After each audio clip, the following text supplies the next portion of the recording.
नमस्कार. मी डॉक्टर लालासाहेब रावसाहेब तांबरे, वरिष्ठ शास्त्रज्ञ व प्रमुख कृषी विज्ञान केंद्र सोलापूर.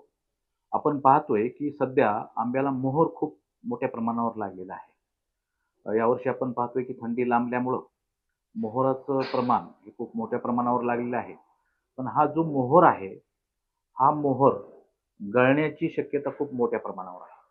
आणि याचं कारण गळण्याचं असं आहे की तुडतुड्याचा जो अटॅक आहे, तुडतुड्याचा जो प्रादुर्भाव आहे, खूप मोठ्या प्रमाणावर आंब्यावर दिसतो आहे आणि त्यामुळं मोहोळ गळण्याचं काम, ज्याला मोहोर गळण्याचं काम मोठ्या प्रमाणावर आहे.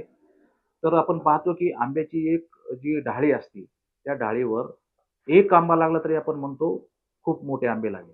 पण ॲक्चुअली त्याच्यावर 3,000 फुलं येतात आणि ही सगळी फुलं वेगवेगळ्या स्टेजमध्ये गळत असतात. काही फुलाच्या अवस्थेत गळतात, काही मोहरीच्या आकाराचे असतात, काही हरभऱ्याच्या आकाराचे असतात, काही गोटीच्या आकाराचे वेगवेगळ्या अवस्थेत आंब्याची गळ होते. आणि त्याच्यामधलं मोहोरामध्ये गळ होण्याचं मुख्य एक कारण आहे, त्यामध्ये तुडतुड्याचा प्रादुर्भाव आहे. आणि त्याचं जर व्यवस्थापन आपल्याला करायचं झालं, तर ब्युप्रोफेझिन हे 25 एससी 20 मिली प्रति 10 लिटर पाण्यामध्ये आपण फवारणी घ्यायला पाहिजे किंवा इमिडाक्लोप्रिड हे 17.8 एसएलचं 3 मिली प्रति 10 लिटर पाण्यामध्ये आपण फवारणी घ्यायला पाहिजे. दुसरं आंब्यामध्ये गळ होण्याचं किंवा मोहोर असा वाळल्यासारखं दिसतो आपल्याला. आपण जर हात लावला त्या मोहोराला, तर तो टच केला की तो पडतो गळून. असा वाळल्यासारखा दिसतो आणि त्याचं कारण म्हणजे करपा रोगाचा प्रादुर्भाव त्याच्यावर आपल्याला दिसतो किंवा भुरी रोगाचा प्रादुर्भाव आपल्याला दिसतो. तर करपा आणि या भुरी रोगामुळे सुद्धा मोहोरगळ किंवा लहान अवस्थेतील फळगळ ही मोठ्या प्रमाणावर आंब्यामध्ये दिसते.